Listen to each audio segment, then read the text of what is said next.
وكل محدثة بدعة وكل بدعة ضلالة وكل ضلالة في النار. أعوذ بالله من الشيطان الرجيم. بسم الله الرحمن الرحيم. إنما المؤمنون إخوة فأصلحوا بين أخويكم واتقوا الله لعلكم ترحمون.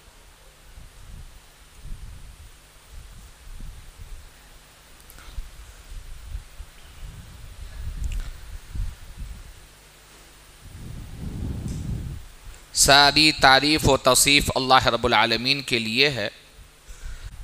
اللہ رب العالمین کا نہایت ہی فضل و کرم ہے، جس کو اپنی زبان میں سمویا نہیں جا سکتا ہے کہ ایک عظیم مقصد کے لیے ہم لوگ یہاں پر جمع ہوئے ہیں۔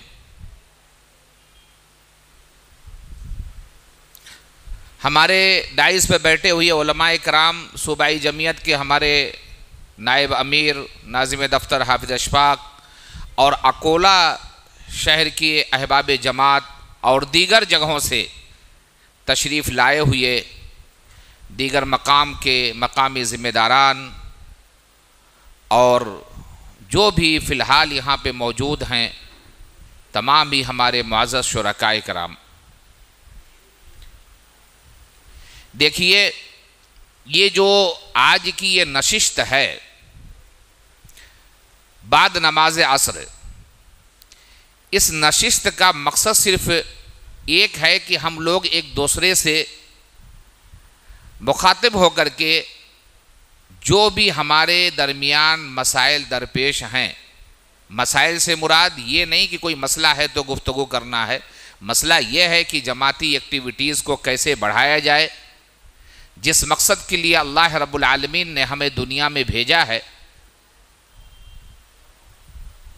اس کی تکمیل کے لیے کیا عمل مناسب ہو سکتا ہے اور کیا ضروری ہمارے لیے باتیں ہیں وہ کہی جائیں اور ایک دوسرے سے مشورے کر کے اس کو آگے بڑھایا جائے۔ ہمارے درمیان معزز علماء کرام ہیں، انشاءاللہ بعد نماز مغرب ایک عظیم خطاب ہوگا جو تمام ہی لوگوں کے لیے بہتر کارآمد اور مفید ثابت ہوگا۔ میں اپنی چند منٹ گفتگو میں صرف ایک بات کہہ دینا چاہتا ہوں کہ ہم لوگوں کا یہاں پہ جمع ہونا اس بات کی دلیل ہے کہ ہمارے اندر جمعیت، جماعت اور اللہ رب العالمین کی رضا کتنی اہمیت ہے، یا ہم اس کو کتنا امپورٹنٹ دیتے ہیں، یہ ہماری یہاں پہ حاضری سے ثابت ہو جاتا ہے۔ جو لوگ بھی دور دراز سے سفر کر کے یہاں پر پہنچے ہیں، اللہ رب العالمین ان کی کوششوں کو قبول فرمائے، اور جس مقصد کے تحت ہم لوگ جمع ہوئے ہیں، اللہ رب العالمین اس کے اندر خیر کا معاملہ فرمائے۔ دنیا میں ہمارے محترم بہت اچھی گفتگو کر رہے تھے، اللہ ان کو بہترین جزائے خیر دے، پرمغز خطاب ان کا، بہت ہی مختصر اور جامع خطاب۔ میں اسی میں سے کچھ بات کو آگے بڑھاتے ہوئے یہ کہہ دینا چاہتا ہوں کہ انسان کو اللہ رب العالمین نے ایک عظیم مقصد کے تحت بھیجا ہے، اور وہ مقصد کیا ہے؟ وَمَا خَلَقْتُ الْجِنَّ وَالْإِنسَ إِلَّا لِيَعْبُدُونَ۔ اللہ رب العالمین کہتا ہے کہ ہم نے انسانوں اور جناتوں کو اپنی عبادت کے لیے بھیجا ہے، اور آج ہم لوگ یہ جو جمع ہوئے ہیں، اب عبادت تو واضح ہو گئی، لیکن عبادت ہوگی کیسے، اس کا طریقہ کیسے ہوگا، اس کا سسٹم کیسے چلے گا، اور ہم اپنی باتیں لوگوں تک کیسے پہنچانے میں کامیاب ہوں گے، اسی چیز کے لیے ایک سسٹم کے تحت ایک نظام چلتا ہے۔ جیسے ہمارے دیش کا جو نظام چلتا ہے، ہوتا ہے اس کے ایک دوسرے کے اوپر یعنی نگراں ہوتے ہیں، اور اس کے کچھ فالوور ہوتے ہیں، اس کی کچھ ایکٹیویٹیز ہوتی ہے جو نظام چلائی جاتی ہے، اور جس کے ماتحت یعنی وہ نظام چلتا ہے۔ اسی طریقے سے کسی بھی نظام کو چلانے کے لیے ہمارے اندر صرف یہ ہے کہ ہمارا سسٹم چلتا رہے، فوقیت کسی کو کسی کے اوپر نہیں ہے۔ ہم اگر کوئی کام کریں تو ہمارا مقصد اور ہمارا ہدف عہدہ نہیں ہونا چاہیے، کیا نہیں ہونا چاہیے؟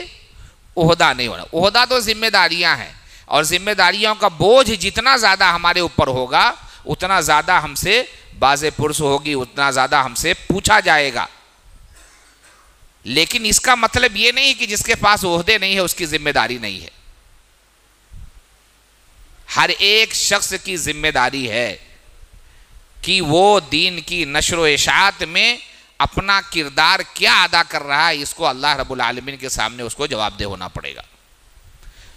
دنیا میں جو عہدے دیے جاتے ہیں یا ایک سسٹم کے تحت جو ذمہ داریاں دی جاتی ہیں وہ صرف اس لیے دی جاتی ہیں کہ سب سے تو نہیں پوچھا جا سکتا ہے کہ یہ کام کیوں نہیں ہوا، لیکن اگر کسی کو کوئی چیز کی ذمہ داری دے دی جائے تو ضرور اس سے پوچھا جا سکتا ہے کہ آخرکار آپ کے ذمے یہ کام دیا گیا تھا، آپ نے اس کو کس طریقے سے انجام دیا. الحمدللہ ہمارے لیے بڑی خوشی کی بات ہے کہ شہر اکولا کی جماعت پر لبیک کہتے ہوئے ہمارے درمیان شیخ ابو زید ضمیر صاحب کافی سفر کی صعوبتوں کو برداشت کرتے ہوئے اللہ کی رضا کے لیے ہمارے درمیان تشریف لا چکے ہیں. میں صوبائی جمعیت اہل حدیث کی طرف سے ان کا خیر مقدم کرتا ہوں، ان کا ویلکم کہتا ہوں. میرے دینی بھائیوں، ہم اپنی ذمہ داریوں میں کتنا زیادہ ایکٹیو ہیں، ہم اپنی ذمہ داریوں کے تحت کتنا زیادہ سیریس ہیں، ہم اپنی ذمہ داریوں کو کتنی اہمیت دیتے ہیں، یہ اللہ رب العالمین نے ہمیں اس عظیم مقصد کے لیے چنا ہے. ہم اس مقصد کو آگے بڑھانے کے لیے، اس کو پائے تکمیل تک پہنچانے کے لیے کتنا زیادہ سیریس ہیں، اس کا محاسبہ ہر انسان کو کرنے کی ضرورت ہے.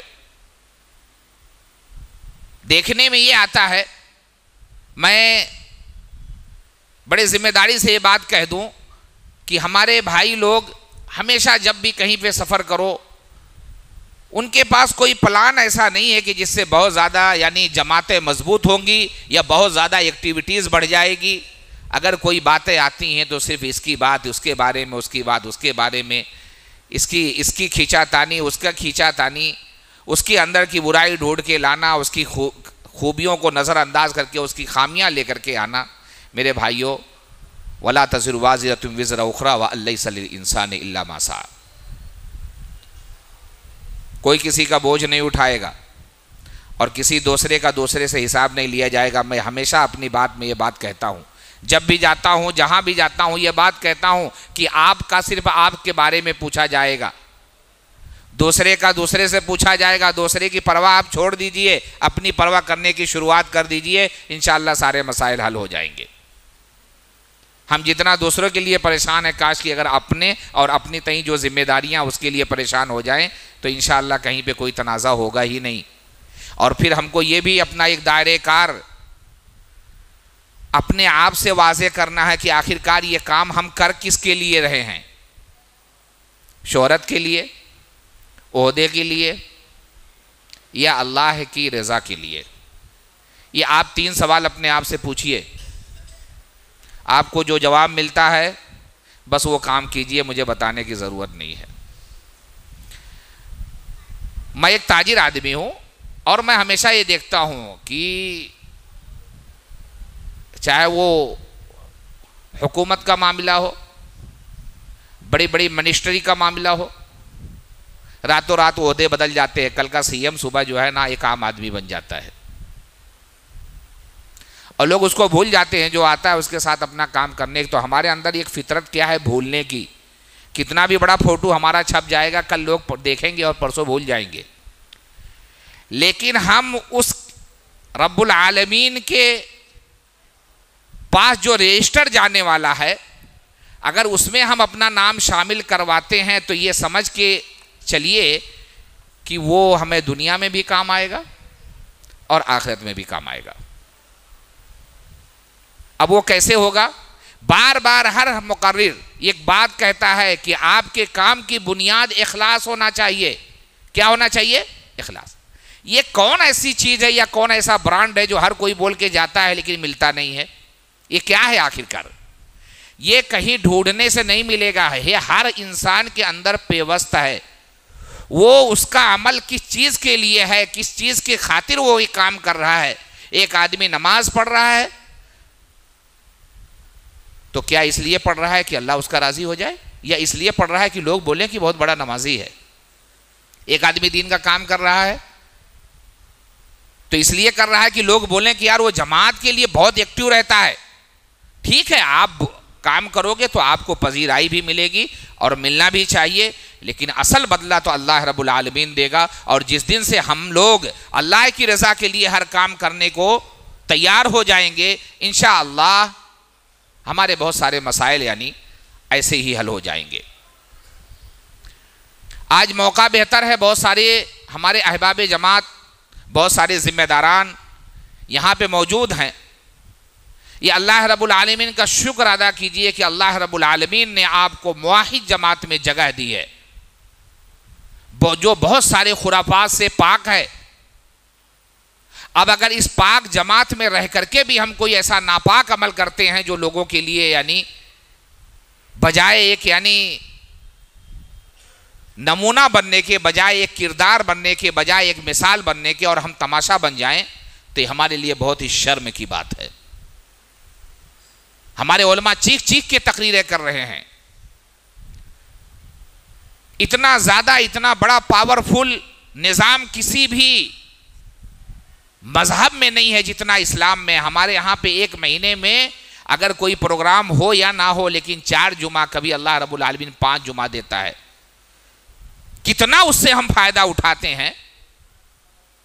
آج یہ پروگرام آرگنائز کیا گیا ہے، بلایا گیا ہے، تو آپ تشریف لائے ہیں. جمعہ کے دن تو بغیر بلائے ہر کوئی آتا ہے، اور بغیر دعوت کے ایک عالم دین، ایک خطیب اپنی ذمہ داری سمجھتے ہوئے اپنے دل کے کلیجے سے نکال کر کے باتیں عوام کے سامنے رکھتا ہے. کتنی وہ مؤثر ہو رہی ہیں، کتنی فائدہ مند ہو رہی ہیں.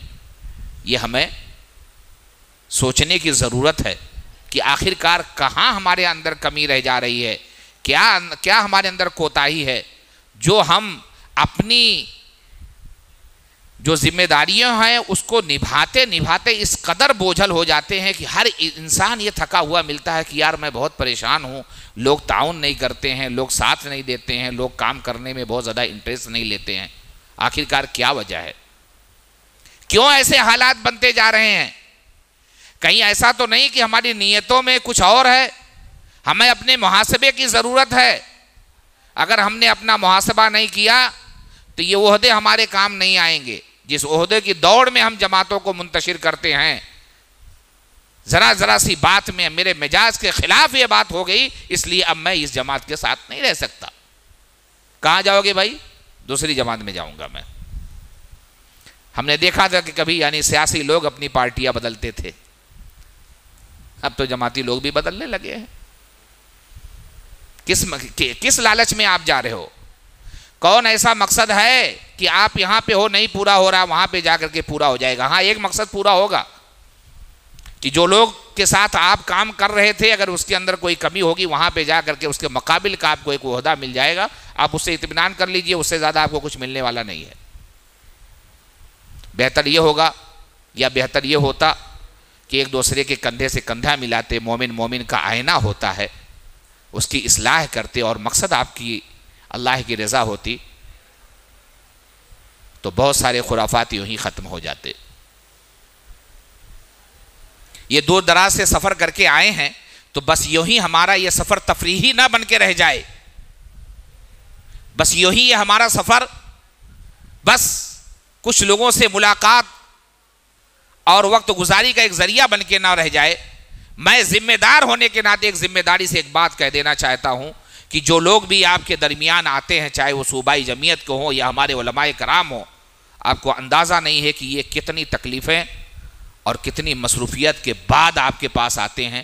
صرف ان کے اندر ایک درد ہوتا ہے کہ ہماری جماعتی بھائی ہم سے ملیں گے، وہ تھوڑا تر و تازہ ہو جائیں گے، ہم کو دیکھ کر کے ان کے اندر ایک حساس اور بشاشیت پیدا ہو جائے گی، اور ہمیں ایک محبت ہوتی ہے کہ ہم اپنے بھائیوں کو ملیں گے تو ہمارا بھی دل بڑا ہو جائے گا. اللہ بہتر جانتا ہے، اس کے علاوہ اور کوئی فائدہ نہیں رہتا ہے. یہ ہم لوگ جو بیٹھے ہیں، اگر ہم ذمہ دار ہیں تو ہمارے اوپر ذمہ داریوں کا بوجھ بھی ہے. خالی ذمہ دار لقب لینے سے کچھ نہیں ہوگا، کام کی بنیاد پہ اللہ کے ہاں ہمارے فیصلے ہوں گے. ہم کتنا اپنا کام کرنے میں مخلص ہیں، یہ ہمیں ایک دوسرے کو دیکھنے اور دوسرے کو اندر جھانکنے کی ضرورت نہیں ہے. ہمیں صرف اور صرف اپنا محاسبہ کرنا ہے. میں ہمیشہ ایک بات کہہ جاتا ہوں کہ اگر اصلاح ہے آپ کے اندر کرنی ہے تو کسی دوسرے کے اندر اصلاح کی کوشش مت کرو، سب سے پہلے تم اپنی اصلاح کر لو. اگر تم اپنی اصلاح کر لو گے، ہر آدمی اپنی اصلاح کر لے گا تو پھر اصلاح کرنے کی ضرورت نہیں پڑے گی. آپ لوگ آئے ہیں، اللہ رب العالمین سے میں دعا گو ہوں کہ اللہ رب العالمین آپ کے اس سفر کو قبول فرمائے، آپ کو اپنے مقصدوں میں کامیابی دے، اور جو درد لے کر کے آپ اپنے گھروں سے یہاں تک سفر کر کے آئے ہیں، جو آپ کے مقاصد ہیں، اللہ رب العالمین اس میں آپ کو کامیابی دے. اور جماعت، لفظ جماعت کیا ہے؟ جماعت کا مطلب یہ ہے کہ ہم اکیلے ہیں تو ہم کچھ بھی نہیں ہیں، اور جب ہم ساتھ میں ہیں تو ہم بہت کچھ ہیں. ایک اکیلا انسان، ایک تنے تنہا انسان کتنا بھی ایکٹیو ہو، کتنا بھی مؤثر ہو، وہ کچھ نہیں کر سکتا ہے. اور میں بڑے ذمہ داری سے یہ بات کہتا ہوں کہ اہل حدیث جماعت کا میرا کوئی بھی بھائی ہو، چھوٹا ہو، بڑا ہو، امیر ہو، غریب ہو، عمر دراز ہو، نوجوان ہو، یا ہمارے اندر کام کرنے والی ہماری مائیں بہنیں ہوں، یہ ہمارے لیے بہت ہی عظیم سرمایہ ہے. جب تک یہ اپنی ذمہ داری سے اپنا کام کرتے رہیں گے، کرتی رہیں گی، یہ جماعت پرموٹ ہوتی رہے گی. اور جماعت کا پرموٹ ہونے کا مطلب یہ ہے، مقصد یہ ہے کہ اللہ کی دعوت لوگوں تک پہنچتی رہے گی. دعوت کیا ہے؟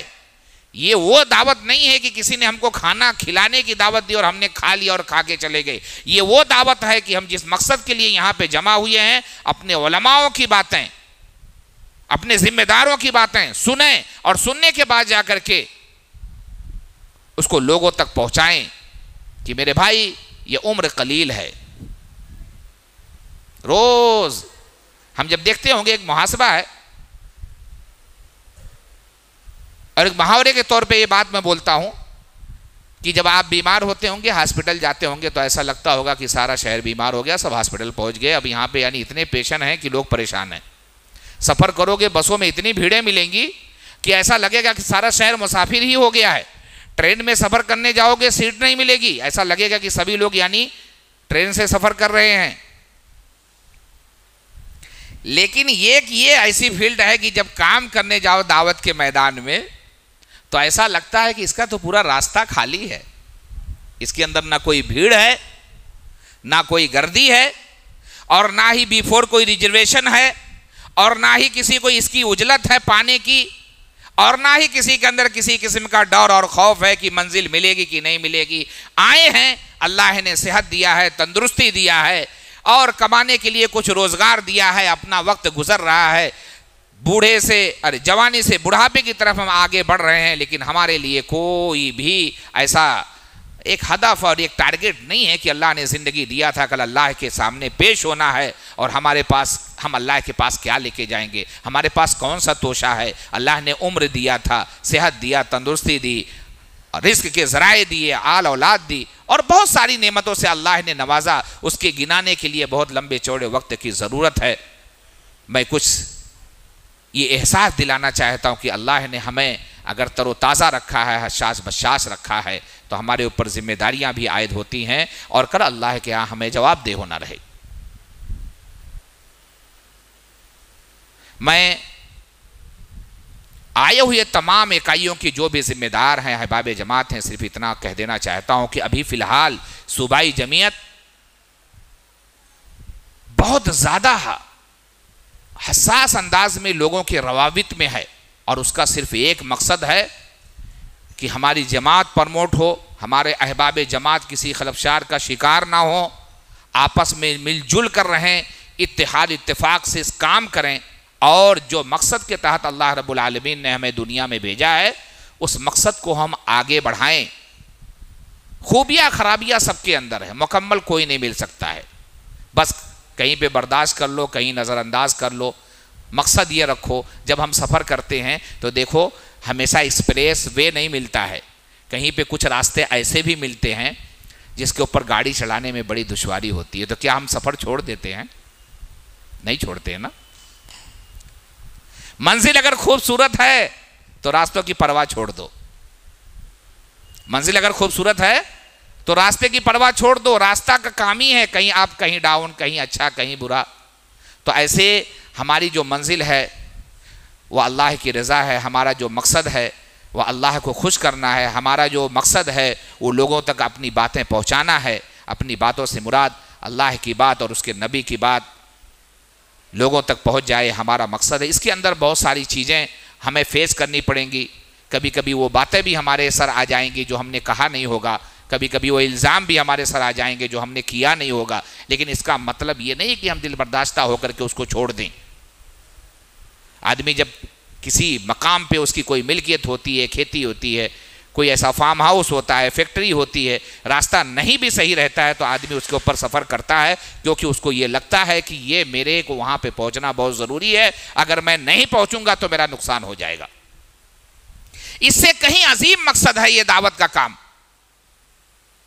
لیکن ہم اکثر یہ دیکھتے ہیں کہ تھوڑی سی کوئی بات ہمارے مزاج کے خلاف ہو گئی، بس اب مجھے نہیں کرنا ہے، میں جا رہا ہوں گھر، اب میں یہیں پہ چھوڑ دے رہا ہوں۔ کیوں؟ کیونکہ اس کا ترنت کوئی کیش نہیں ملنے والا ہے نا،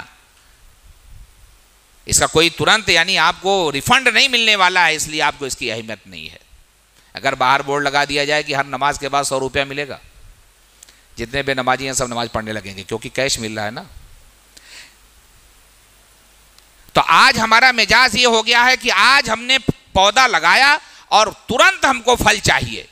دعوت کا میدان ہی ایسا میدان ہے کہ اس کے اندر آپ کو صبر اور تحمل سے کام لینا پڑے گا، اور بہت زیادہ اس کو سیریس ہو کر کے اپنی باتیں اپن یہاں پہ بیٹھے ہوئے ہیں۔ آج ہم ہمیشہ مسلم قوم ٹارگٹ ہوتی ہے۔ میں 2 بات بڑی ذمہ داری سے کہہ دینا چاہتا ہوں۔ میں مہاراشٹر گھوم رہا ہوں، تجارت کے شعبے میں ہندوستان میں گھومنا ہوتا ہے۔ آج مسلم قوم کو بلا تفریق مسلک، میں یہ بات کہتا ہوں کہ مسلم قوم کو ہر جگہ ٹارگٹ کیوں کیا جاتا ہے؟ کبھی ہم نے اس کی وجوہات کو دیکھا؟ اس کی سب سے بڑی وجہ یہ ہے کہ ہم مسجدوں میں بیٹھ کر کے، درسگاہوں میں بیٹھ کر کے، پروگراموں میں بیٹھ کر کے جس بخاری، جس مسلم شریف کا، جس آیت ستہ کا، جس قرآن شریف کا ہم حوالہ دیتے ہیں، وہ ہمارے برادران وطن نہیں پڑھتے ہیں۔ وہ ہمارے برادران وطن ہماری آیت ستہ پڑھنے نہیں آئیں گے، ہماری بخاری مسلم پڑھنے نہیں آئیں گے۔ وہ کیا پڑھتے؟ یہ مسلمان ہے اس کا کردار پڑھتے، وہ اس کا اخلاق پڑھتے، اس کے بیوہار پڑھتے، اس کے معاملات پڑھتے، اس کے طرز گفتگو پڑھتے، اس کے بولنے کا، اس کے چلنے کا، اس کے تجارت کرنے کا جو انداز ہوتا ہے وہ پڑھتے ہیں۔ کیا ہم ایمانداری کے ساتھ یہ بات کہہ سکتے ہیں کہ ہمارا کام جو ہم پڑھتے ہیں اسی کے مطابق رہتا ہے؟ کیا متاثر ہوگا وہ ہم سے؟ ہم وعدہ کر دیں گے آج کا تو 10 دن اس سے ملیں گے نہیں، فون سوئچ آف کر لیں گے۔ بہت سارے مسائل ہیں، اتنے مسائل ہیں کہ وہ بولتے ہیں کہ یار مسلم قوم سے تجارت کرنے میں ڈر لگنے لگا ہے۔ یہ ڈر کس نے پیدا کیا؟ تو آخر کار ہم خود بھی بدنام ہو رہے اور ہم اپنے نبی کی بھی ذات اقدس کو تار تار کرنے میں کوئی کسر نہیں چھوڑ رہے ہیں۔ یہ خالی بات اہل حدیث جماعت کی نہیں ہے، یہ جنرل میں یہ بات کہہ رہا ہوں۔ تو ہمیں پڑھوانا ہے تو اپنی شخصیت کو پڑھوانا پڑے گا، اور ہماری شخصیت میں ہی وہ تلاش کرے گا کہ جب یہ جس کے پیروکار ہیں اگر یہ ماننے والے لوگ ایسے ہیں تو جن کو یہ لوگ مانتے ہوں گے تو وہ شخصیت کیا رہی ہوگی۔ آج ہمارے نبی کی شان میں نعوذ باللہ کوئی گستاخی کر لے تو ہم جھنڈا بنڈا ڈنڈا سب لے کے نکل جاتے ہیں، بالکل برداشت نہیں کریں گے۔ ابھی میں مالیگاؤں سے آ رہا ہوں، ابھی ہمارے 12 نومبر کو ایک جلوس نکلا تھا، اس کے محروسین کی ضمانت کل ہوئی ہے 11 مہینے کے بعد۔ لیکن اگر اس میں جو بیچارے تھے، سب کے بارے میں تو نہیں بول سکتا ہوں، لیکن اکثر بیشتر وہ لوگ ہیں جن کو اسوہ حسنہ سے کچھ لینا دینا نہیں ہے، بس زندہ باد مرد آباد کے چکر میں وہ سلاخوں تک پہنچ گئے. تو ہماری یہ جذباتیں کوئی سنے گا نہیں. ہم جس دیش میں رہتے ہیں اس کے قانون کی پاسداری کرتے ہوئے اگر ہمارے خلاف کوئی بات ہو رہی ہے تو ہمیں حکومت مخالف کوئی کام نہیں کرنا چاہیے، دستور ہند کے خلاف کوئی کام نہیں کرنا چاہیے. ایسا کوئی کام نہیں کرنا چاہیے جس سے ہماری جمعیت شرمسار ہو، جس سے ہماری کمیونٹی شرمسار ہو، جس سے ہمارے اہل و عیال پریشان ہو. ہم اپنی باتیں کر کے، جذباتی باتیں کہہ کر کے لوگوں کو تکلیف میں ڈالنے کا کام ہرگز نہ کریں.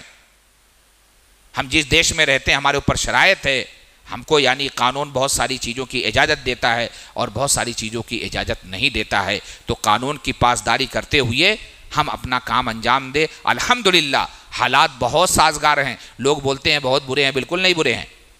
اسلام کو روکنے کے لیے کب کوششیں نہیں ہوئی؟ کون ایسا دور رہا کہ جب مسلمانوں کو یعنی اپنا امتحان نہیں دینا پڑا؟ ایک بھی دور بتا دیجئے. آج تو ہم کو سب سجا سجایا ملا ہے. ہم آئیں تہجد کے لیے مسجدیں کھول دیں، کون ہماری مسجدیں بند کرنے آ رہا ہے؟ فرض میں تو آتے ہی نہیں ہیں. ایک مسجد پہ کوئی خراش آ جائے مسلمان ایک دم تھلملا جاتا ہے، ارے ہماری مسجد کو ایسا، ہماری مسجد کو ایسا. اب مسجدیں جب ویران رہیں گی تو انجام تو یہی ہوگا نا. تو دوسروں کو کیوں دوشی بولتے ہو؟ اپنی چیز کی حفاظت کرو، اپنے ایمان کی حفاظت کرو. جس نبی کے پیروکار ہو، آپ کی زبان سے، آپ کے کردار سے، آپ کے معاملات سے یہ ظاہر کرو کہ ہم اس نبی کے ماننے والے ہیں. جس نے کبھی کسی کا دل نہیں دکھایا تو وہ جان کیا لینے کا حکم دے گا. ہمارے اندر شدت نہیں ہونی چاہیے. ہم ایسی باتیں کریں کہ ہمارے ساتھ رہنے والے چاہے کسی بھی مسلک کے ہوں، کسی بھی مکتب فکر کے ہوں، یہاں تک کہ ہمارے برادران وطن ہوں، وہ ہم سے متاثر ہوں. اور ہم ان کے بیچ میں جب بیٹھیں تو اس چیز کا خیال رہے، نفع نقصان کی تجارت سے ہٹ کر کے ہمیشہ ہمارے دل میں یہ بات رہے، کہیں میرے اس عمل سے میرے دین کو نقصان نہ پہنچ جائے، کہیں میری گفتگو سے میرے نبی کی کردار پہ کوئی بات نہ آ جائے، کہیں اس بات کی میری اس گفتگو سے میری مسلم کمیونٹی کوئی آزمائش کا شکار نہ ہو جائے. جب ہم ان ذمہ داریوں کے ساتھ اپنی بات کہیں گے انشاءاللہ ہماری بات اثر انداز ہوگی اور مؤثر پیغامات مؤثر انداز میں ہمارے سامنے نکل کر کے آئیں گے اور ہم دیکھیں گے. لیکن شرط یہ ہے کہ ہمارے کام کے لیے ہمارے اندر اخلاص ہونا چاہیے، اللہ کی رضا مقصود ہونا چاہیے، اور ہمارے اندر کسی بھی قسم کی ریا اور نبوت بالکل نہیں ہونا چاہیے. اور جو لوگ بھی یہاں ذمہ دار ہیں تو بس یہ سمجھ لو کہ اللہ نے آپ کے اوپر اگر ذمہ داری دیا ہے تو کل اللہ آپ سے باز پرس کرے اور آپ سے یہ پوچھے گا کہ آپ کو فلاں خطے کے لیے، فلاں سرزمین کے لیے، فلاں ڈسٹرکٹ کے لیے، فلاں شہر کے لیے، فلاں گاؤں کے لیے میں نے آپ کو یہ ذمہ داری دیا تھا، آپ نے اپنے بھائیوں کو کہاں تک جوڑا؟ اور پھلدار درخت جو ہوتا ہے وہ پتھر سے نہیں گھبراتا ہے.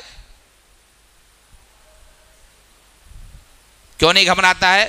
کیونکہ اللہ رب العالمین نے اگر اس کو پھلدار بنایا ہے تو پتھر بھی آنا اسی کی قسمت میں لکھا ہے. کسی ببول پہ لوگ یعنی ڈنڈے نہیں مارا کرتے ہیں، ہمیشہ پھلدار درخت پہ ہی پتھر پڑتے ہیں. اس لیے بیل جھجک ہو کر کے اللہ کی رضا کے لیے اپنا کام کریں اور اپنی باتیں اپنوں تک پہنچانے کے ساتھ ساتھ جہاں تک ممکن ہو وہاں تک اپنے اخلاق کے ذریعے، اپنے کردار کے ذریعے. مسلم آپ کی باتیں جب آپ آیت پڑھو گے، حدیث پڑھو گے تب متاثر ہوگا. نان مسلم اپنے برادران وطن جو ہیں جب آپ ان کے اندر اپنا اخلاق پیش کرو گے، اپنا کردار پیش کرو گے، اپنے صحیح معاملات پیش کرو گے، اپنی گفتگو میں اچھی باتیں کرو گے تو متاثر ہوگا، آپ کے قریب آئے گا، آپ کی باتیں سنے گا اور آپ کو عزت دے گا. آپ جو کوئی بات کہو گے تو اس کے اوپر وہ عمل کرنے کی کوشش بھی کرے گا. میں صوبائی جمعیت اہل حدیث مہاراشٹرا کی طرف سے آئے ہوئے تمام ہی لوگوں کا دل کی عمیق گہرائیوں سے استقبال کرتا ہوں. آپ لوگ آئے ہیں، اللہ رب العالمین آپ لوگ کو بہترین جزائے خیر دے. اللہ رب العالمین سے میں دعا گو ہوں کہ اللہ رب العالمین ہمارے اندر جو بھی کہیں بھی کسی بھی معاملے میں جو بھی اختلافات ہیں اللہ اپنے فضل و کرم سے اس کو دور کر دے، ہمیں متحد کر دے اور ہمیں اخلاص کے ساتھ کام کرنے کی توفیق دے. میں صوبائی جمعیت کی طرف سے اکولا کی جماعت کا، یہاں کے جو لوگ بھی اس پروگرام کو آرگنائز کیے ہیں، میں ان تمام ہی لوگوں کا تہ دل سے شکریہ ادا کرتا ہوں. اللہ رب العالمین ہمارے آنے کو قبول فرما لے اور ہمارے اندر اگر کوتاہیاں ہیں، کچھ غلطیاں ہیں اور کچھ بولنے میں کمی ہے تو اللہ اس کو معاف کر دے، درگزر کر دے، اور جو باتیں یہاں پہ ہمارے ذریعے علماء کرام کے ذریعے ہو رہی ہے اللہ رب العالمین ہم تمام ہی لوگوں کو اس کے اوپر عمل کرنے کی توفیق دے، آمین یا رب العالمین۔ السلام علیکم ورحمۃ اللہ وبرکاتہ۔